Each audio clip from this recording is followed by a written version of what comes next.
Hello everyone, मेरा नाम है। अस्सलाम वालेकुम मेरा बिशरा। आप सबका बहुत ज्यादा वेलकम है हमारे चैनल पर। एक तो फिर से सबसे पहले चैनल को सब्सक्राइब, लाइक, शेयर ज्यादा से ज्यादा कर देना। आज की वीडियो लेकर आए जिसमें हम देखेंगे कि भाई सुशांत सिन्हा जो है ना वो हमें बताएंगे जगन्नाथ रथ यात्रा के बारे में, मिस्ट्रीज जो हैं इसके बारे में, जो भी इंफॉर्मेशन है ना वो हमें इस वीडियो में बताएंगे कि ये किस तरह से, मतलब इसमें क्या क्या राज हैं वो सारा हमें बताएंगे। बड़ा मजा आएगा और आप सबको जगन्नाथ रथ यात्रा की बहुत ज्यादा शुभकामनाएं, शुभकामनाएं। आपको बहुत ज्यादा मुबारकबाद। और इस गर्मी में आप ठंडा ठंडा पानी भी साथ लेकर चलें ताकि आप मतलब गर्मी का मुकाबला कर सकें। शरबत की बोतलें ले जाए। वैसे तो आजकल यहाँ पे ना बारिश हो रही है, आई थिंक सो वहां पे भी हो ही रही होगी, है ना। वो तो गर्मी बहुत है लेकिन फिर भी हवा नहीं चलती जिसकी वजह से ना मौसम बड़ा गंदा हुआ पड़ा है। तो अपना भी ख्याल रखिएगा। तो हमारा आज भी ख्याल रखियो है। हाँ, हमारे चैनल को अच्छा, सब्सक्राइब कीजिए, शेयर कीजिए। तो एक अंगुल मार दो इधर ही। हाँ, है सब्सक्राइब कर दो। तो देखते हैं आज की वीडियो। चलिए। नमस्कार दोस्तों, बहुत स्वागत आप सभी का। मैं हूं सुशांत सिन्हा। अच्छा। और आज तो जय जगन्नाथ के साथ इस वीडियो की शुरुआत कर रहा हूं क्योंकि आज प्रभु जगन्नाथ की रथ यात्रा जो है वो शुरू हो गई है। और आज सिर्फ उसकी भव्य तस्वीरें ही आपको इस वीडियो में नहीं दिखाऊंगा, बल्कि सनातन की ताकत क्या है। आज हर सनातनी को गर्व होना चाहिए। प्रभु जगन्नाथ की इस रथ यात्रा से जुड़ी हुई ऐसी ऐसी बातें आपको बताऊंगा, वो चमत्कार बताऊंगा कि आप भी हैरान रह जाएंगे।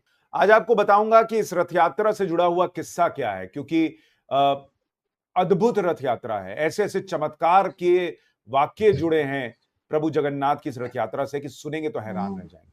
कौन सा वो मुसलमान भक्त है जिसके लिए रथ यात्रा रोकी जाती है? आज रथ यात्रा शुरू हुई है तो क्या प्रभु नाराज हो गए? वहां क्या हुआ? कैसे भगदड़ सी मची, वो भी आपको दिखाऊंगा। लेकिन आज से 9 दिन के प्रवास पर प्रभु जगन्नाथ जो है वो निकल गए हैं। और प्रभु श्री कृष्ण जो हैं वो अपने भाई बलभद्र के साथ, अपनी बहन सुभद्रा के साथ जो है वो 9 दिन के प्रवास पर निकले हैं। तो पहले तो सब हाथ जोड़कर प्रभु को प्रणाम कर लीजिए और एक बार कमेंट में जय जगन्नाथ जरूर लिखिएगा अगर आपके अंदर इतना सा भी सनातन बसता है। लेकिन बॉस, आज जब बात कर रहा हूं प्रभु की लीला की और सनातन की ताकत की, तो आज आपको यह भी देखना चाहिए कि जब हम इसकी बात करते हैं किस तरह से जो ये पूरी रथ यात्रा है ये अपने आप में विहंगम है और अभूतपूर्व है। मतलब प्रभु जगन्नाथ की रथ यात्रा आप देखिए, प्रभु खुद मंदिर से बाहर आ रहे हैं। मतलब दुनिया में ऐसा कहीं नहीं होता कि प्रभु मंदिर से बाहर आए। भाई बहुत होता है, अगर कोई रथ यात्रा होती है प्रभु बाहर भी लाए जाते हैं किसी आयोजन में, तो उनकी एक जो है आप कहिए कि प्रतिमूर्ति जो है वो बाहर आती है और वो दर्शन करके लोग जो है वो अंदर चले जाते हैं। लेकिन ये इकलौता ऐसा मंदिर है जहां प्रभु जगन्नाथ, बलभद्र, सुभद्रा जी सब बाहर आते हैं और 9 दिन का प्रवास करते हैं।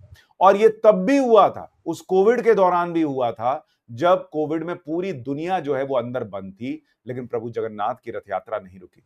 और इसीलिए आप इस रथ यात्रा की शक्ति समझिए, इसकी पावर समझिए कि कोई इसको रोक नहीं सकता। और ऐसी ताकत है इसकी, आप तस्वीरें देखिए, मन जो है ना वो गदगद हो जाता है प्रभु को देखकर कि भाई गजब की तस्वीरें हैं। और जब हम इन तस्वीरों की बात करते हैं तो बात करनी होगी प्रभु की लीला की। और इस मंदिर को, इस रथ यात्रा को इतना खास क्यों माना जाता है? क्योंकि आप देखिए 4 धाम हैं, बद्रीनाथ, रामेश्वरम, द्वारका, जगन्नाथपुरी। तो 4 धामों में से एक है जगन्नाथपुरी, और भगवान श्री कृष्ण का निवास स्थान इसको माना जाता है। माना यह भी जाता है कि धरती में बैकुंठ इसको कहा गया, मतलब मृत्यु के बाद आत्मा को अगर कहीं अंतिम शांति का स्थान है तो वही है। और इसीलिए जगन्नाथपुरी से जुड़ी हुई ऐसी ऐसी बातें हैं, ऐसी ऐसी चीजें हैं जिन्हें आप सुनेंगे तो हैरान रह जाएंगे कि क्या होता है, कैसे होता है। लेकिन मैं आपको कुछ तस्वीरें पहले दिखाता हूं कि इस रथ यात्रा को लेकर जो तस्वीरें हैं, पहले उन तस्वीरों का आनंद ले लीजिए, प्रभु को देख लीजिए। क्या बात, वाह वाह, ओए कितने लोग ने, रश लोगों का देखो।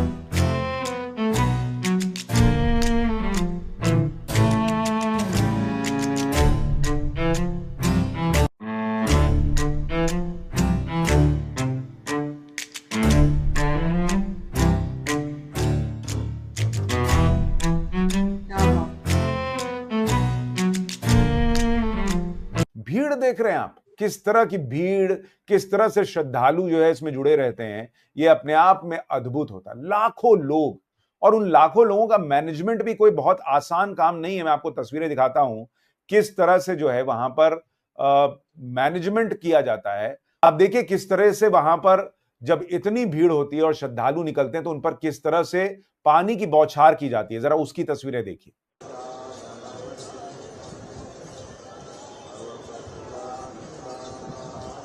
पानी पाने गर्मी ना लगे इस वजह तो। वही मैं सोच रही थी आज कि जो रथ गर्मी बड़ी यात्रा है। निकली है, जरा उसकी तस्वीरें भी आप देखिए कि कितनी भव्य और अद्भुत रथ यात्रा आज निकली है। जरा उस माहौल को महसूस कीजिए घर पर बैठे हुए, कि जैसे आप भी वहां हो और प्रभु जगन्नाथ की इस रथ यात्रा में शामिल हो रहे हो। फिर आपको इस रथ यात्रा से जुड़ी हुई, इसके चमत्कार से जुड़ी हुई बहुत सारी बातें अभी बतानी।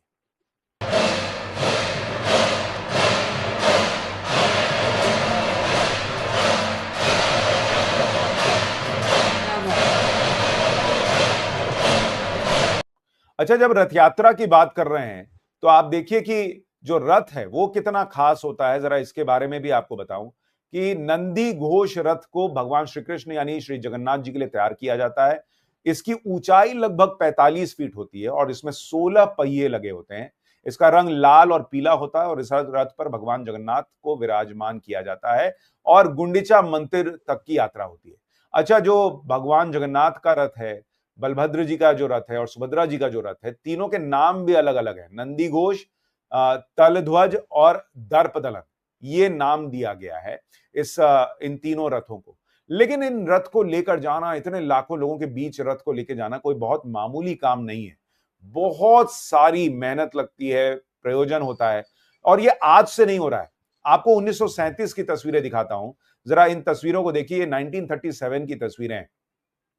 उस समय कैसे रथ यात्रा होती थी आप उसको देखिए। तब भी श्रद्धालु जो है वो इसी बड़ी संख्या में आते थे और आज भी आप देखिए कि श्रद्धालुओं की संख्या में कोई कमी मतलब कि नहीं आई। पहले जिस भी तरीके इतने से ज्यादा लोग थे और वहां पर अब भी लोग अब भी पहुंचते हैं। बहुत लोग लेकिन हैं। कई बार आप सोचिए इतनी भीड़ को मैनेज करना आसान नहीं है और कभी कभी प्रभु भी नाराज हो जाते हैं। अब डीजे बज रहा था आज तो शायद वहां पर जो हाथी थे वो नाराज हो गए, शायद प्रभु का कोई संकेत मानिए। लेकिन कोई बहुत ज्यादा वहां पर गड़बड़ नहीं हुई। लेकिन देखिए किस तरीके से हाथी वहां पर नाराज हो गए थे और किस तरह की तस्वीरें सामने। शोर होता ओए शोर ਹੁੰਦਾ ਹੈ ਤਾਂ ਉਹਨਾਂ ਨੂੰ ਨਹੀਂ ਨਾ ओए दौड़ दे गए ਨਾਲ ਲੋਕਾਂ ਨੂੰ ਵੇਖ ਕੇ ਨਾ ਉਹ ਘਬਰਾ ਜਾਂਦੇ ਨੇ, घबरा जाते हैं लोग। खड़े ने अब आप सोचिए प्रभु की कृपा ही है कि कितनी बड़ी घटना हो सकती थी। वहां पर लाखों लोग लेकिन बच गए हैं लोग। बावजूद इसके जो है ये घटना टल गई और वहां पर इस तरह से कोई बहुत बड़ी सच घटना में। जो है वो नहीं हुई।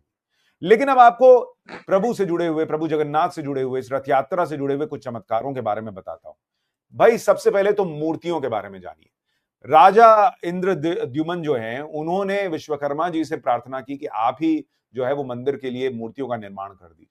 और कहा जाता है विश्वकर्मा जी मंदिर की मूर्तियों का निर्माण करने के लिए तैयार भी हो गए, उन्होंने खुद बनाया। लेकिन उन्होंने कहा कि जब तक मैं मूर्ति का निर्माण न कर लूं कोई अंदर नहीं आना चाहिए और उन्होंने कमरा बंद कर लिया। लेकिन उसके बाद कहा जाता है कि उस कमरे से कोई आवाज सुनाई दी तो राजा अंदर चले गए और जो भगवान विश्वकर्मा है उन्होंने मूर्ति को वहीं अधूरा छोड़ दिया और वो चले गए। और इसीलिए तीनों मूर्तियां जो हैं वो अधूरी हैं, लेकिन आपकी जिंदगी को पूरा कर देने वाली ये मूर्तियां हैं और प्रभु साक्षात वहां पर, ऐसा माना जाता है। इतना ही नहीं, चमत्कारों की तो वो भाई लड़ी लगी हुई है। आप देखिए वहां पर समुद्र के किनारे ये मंदिर स्थित है, लेकिन कहा जाता है कि जो सिंह द्वार है मंदिर का, जब तक आप उसके बाहर रहिएगा आपको समुद्र की आवाज सुनाई देगी। जैसे आपने कदम अंदर रखा, इंटर किया, आपको समुद्र की आवाज सुनाई देनी बंद। ओह वाओ, तो ये भी अपने आप में चमत्कार जैसा लोग मानते हैं। इतना ही नहीं, आप देखिए कि इसके ऊपर जो ध्वज फहराया जाता है वो ध्वज, उसको लेकर लोगों का मानना है कि हवा जिस डायरेक्शन में चलेगी ध्वज विपरीत डायरेक्शन में जो है वो लहराता है। मतलब ये अपने आप में अद्भुत है कि भाई जिधर हवा ध्वज उधर ही ना लहराएगा। लेकिन यहां जगन्नाथपुरी में जगन्नाथ मंदिर के ऊपर जो ध्वज लगा हुआ है उसके लिए मान्यता है कि भाई जिधर हवा उसके ऑपोजिट डायरेक्शन में हाँ, बहता मतलब इधर हवा गंदी तो इधर लहरा है। है। और सिर्फ उसी की बात नहीं है, आपको तस्वीरें दिखाता हूं कि इस ध्वज को लगाने के लिए सालों साल से यहां पर रोज एक व्यक्ति ऊपर चढ़ता है, ध्वज को बदलता है, नीचे आ जाता है। कोई आजकल कितने सेफ्टी मेजर्स होते हैं, कोई सेफ्टी मेजर नहीं, कुछ नहीं। वो व्यक्ति ऊपर जाता है, नीचे आता है और ध्वज बदल दिया जाता है। लेकिन प्रभु की कृपा कि कोई हादसा नहीं हुआ। आप तस्वीरें देखिए। एकदम मुश्किल है चढ़ना।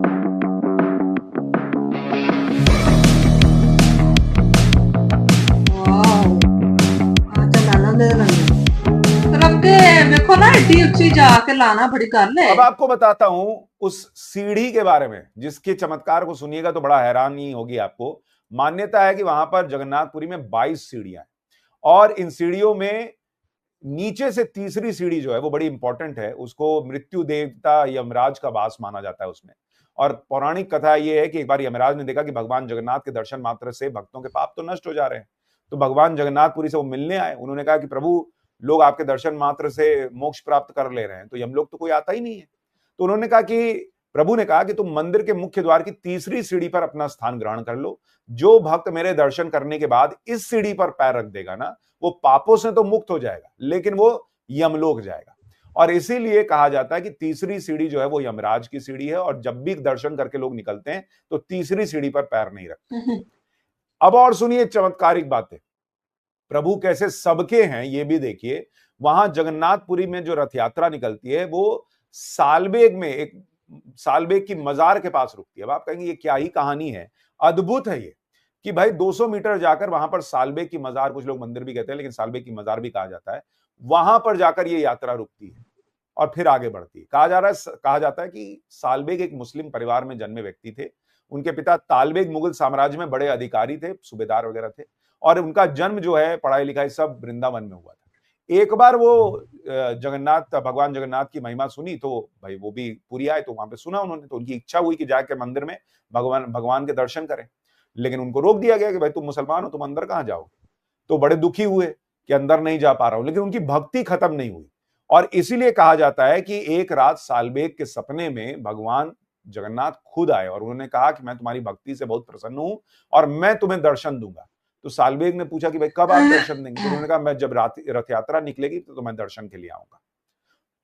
उसके बाद समय बीत गया, रथ यात्रा निकली। जब रथ यात्रा निकली तो कहा जाता है जहां सालबेग रुके हुए थे वहां पर जाकर रथ का पहिया अटक गया और पूरी दुनिया ने ताकत लगा ली, लेकिन वो पहिया हिला नहीं। तो लोगों को समझ में आ गया कि प्रभु चाह रहे हैं कि भाई सालबेग को दर्शन हो, और प्रभु की माला जो है वो सालबेग तक पहुंचाई गई। और ये कोई संयोग नहीं था, ये लोगों को समझ में आ गया।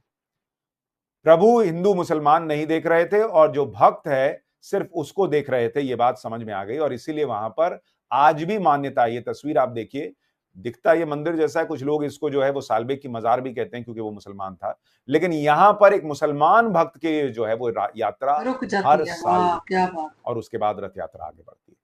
तो प्रभु की इस रथ यात्रा, इस महिमा के इतने किस्से हैं कि आपको बताता चला जाऊंगा तो खत्म नहीं होगा। लेकिन आज एक सनातनी के तौर पर मेरा मन था कि ये वीडियो आपके लिए लेकर आऊं, आपको दर्शन कराऊं। आप घर पर बैठे हैं तो भी आपको इसकी जानकारी मिले कि क्या चल रहा है, क्या हो रहा है इस रथ यात्रा में। आप भी प्रभु के दर्शन करें। आप भी जो है, कहा जाता है कि भाई एक बार रस्सी भी छू लिया किसी ने रथ यात्रा की तो उसको मोक्ष की प्राप्ति हो जाती है। तो कम से कम आप दर्शन ही करके जो है वो प्रभु से जुड़ जाइए। एक कमेंट प्रभु का नाम लेकर जरूर कर दीजिएगा, जय जगन्नाथ जरूर लिखिएगा, और वीडियो पसंद आया हो तो थी आज की वीडियो। तो इंडिया के हिस्से हिस्से में जो जगन्नाथ रथ यात्रा जो है ना उसको निकाला जाता है। तो मैं यही सोच रही थी कि यार बहुत ज्यादा गर्मी होती है तो, लेकिन वो पानी फेंकते हैं लोगों के ऊपर ठंडा ठंडा के, लोगों को जो है ना वो गर्मी ना लगे। तो इस के इतने ज्यादा पहिए होते हैं और ये इतना भारी होता है कि इसको अम्मी लेके जाना कोई ऐसी सी बात नहीं होती। इसको इस तरह से खींच के, हाँ ऊपर भी लोग चढ़े थे और इसको खींच के लेके जाना होता है। तो यार ये यात्रा बहुत ज्यादा मुश्किल होती है, लेकिन इसको पूरा किया जाता है। और इसके बारे में जो स्टोरीज है ना, मतलब जो मिस्ट्रीज है, वो मैंने पहले भी सुनी हुई है कि किस तरह से एक मुसलमान के जो घर के पास ये पहिया रुक जाता है और वो जब तक पहिया तब नहीं रुकता जब तक, हाँ, क्योंकि उन्होंने उससे वादा किया था कि मैं तुम्हें अपने दर्शन दूंगा। तो फिर इस तरह से अब वो हर साल वो जो उनकी यात्रा है ना वहां पर वो रुक जाती है और फिर वहां से दर्शन हो के तो फिर भी वो आगे जो है ना वो बढ़ती है।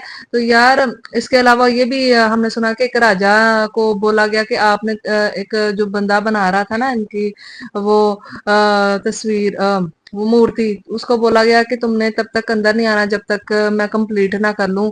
ठीक है, वो दिन रात बना रहे थे, लेकिन वो राजा जो है ना उसने दरवाजा शायद खोल दिया, जिसकी वजह से वो जो है ना ये जगन्नाथ जी की मूर्ति वो अधूरी ही है, वो उसी टाइम जो बंदा है ना वो गायब हो गया। इस तरह से हुआ था। उसको बोला गया था कि तुम ना हो, लेकिन वो बंदा जो है ना वो उसने दरवाजा खोल दिया और वो अंदर चला गया। तो इस तरह से ये सारा मामला हुआ था। लेकिन यार मुझे तो बहुत ज्यादा मजा आया ये देखकर। मुझे बड़ी हैरानगी होती है कि लोग गर्मी नहीं देखते, लोग सर्दी नहीं देखते, लोगों की जज्बात भीड़ उनका। इतनी ज्यादा होती, इतनी ज्यादा भीड़। मुझे लगता है आप में से भी बहुत ज्यादा लोग हमें देख रहे होंगे ऐसे, जो इस रथ यात्रा में शामिल जरूर हुए होंगे। और इसमें लोग डांस करते हैं, झूमते हैं, अपनी मन्नतें, जैसे खुशियां लोगों मनाते का हैं। एक यकीन होता है ना कि मैं मेरी एक मतलब मन्नत है तो मैं वहां पे जाऊंगा तो मेरे पाप धुल जाएंगे, या मेरी ये दुआ है ये पूरी हो जाएगी। लोग वहां पे जाके इस तरह से दुआएं करते हैं तो उनकी कबूल भी होती हैं। तो आपको ये वीडियो कैसी लगी, और इसके बारे में जो हकीकतें हैं बहुत ज्यादा लोगों को पता है, बहुत ज्यादा लोगों को नहीं भी पता होती। आपको ये वीडियो कैसी लगी बताना जरूर। फिर मिलता है एक और वीडियो में। Thank you.